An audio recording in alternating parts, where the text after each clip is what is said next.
नमस्कार.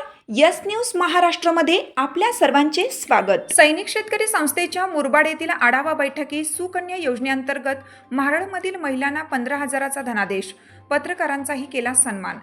समाज, सैनिक व शेतकरी यासाठी समर्पित असणारी महाराष्ट्र राज्य सैनिक शेतकरी वेलफेअर फाउंडेशन या संस्थेचा मेळावा व आढावा बैठक मुरबाड तालुक्यातील कैलासवासी अविनाश बोंबे वन सभागृहात आयोजित करण्यात आली होती.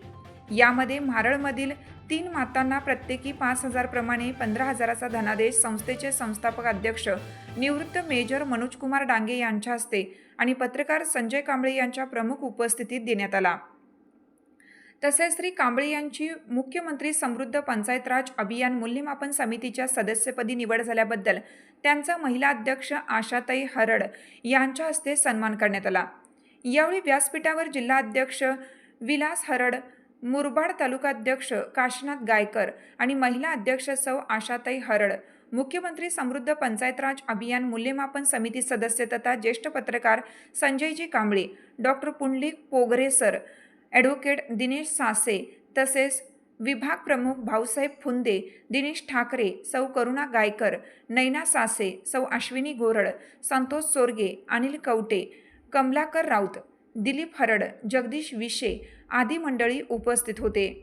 या कार्यक्रमात संस्थापक अध्यक्ष मनोजकुमार डांगे यांनी दीप प्रज्वलन करून सैनिक शेतकरी प्रतिमेचे पूजन करून छत्रपती शिवाजी महाराज, डॉक्टर बाबासाहेब आंबेडकर, महात्मा ज्योतिबा फुले, सावित्रीबाई फुले, सिंधुताई सपकाळ, संत गाडगेबाबा या सर्वांच्या जीवनपटलावर प्रकाश टाकत मार्गदर्शन केलं. या प्रसंगी सभासद असलेल्या कोमल संतोष माने, सोनाली अरुण चव्हाण, लोचना गिरणी या तिन्ही सभासदांना सैनिक शेतकरी सुकन्या योजनेअंतर्गत प्रत्येकी 5,000 रुपये अर्थसहाय्य करण्यात आले.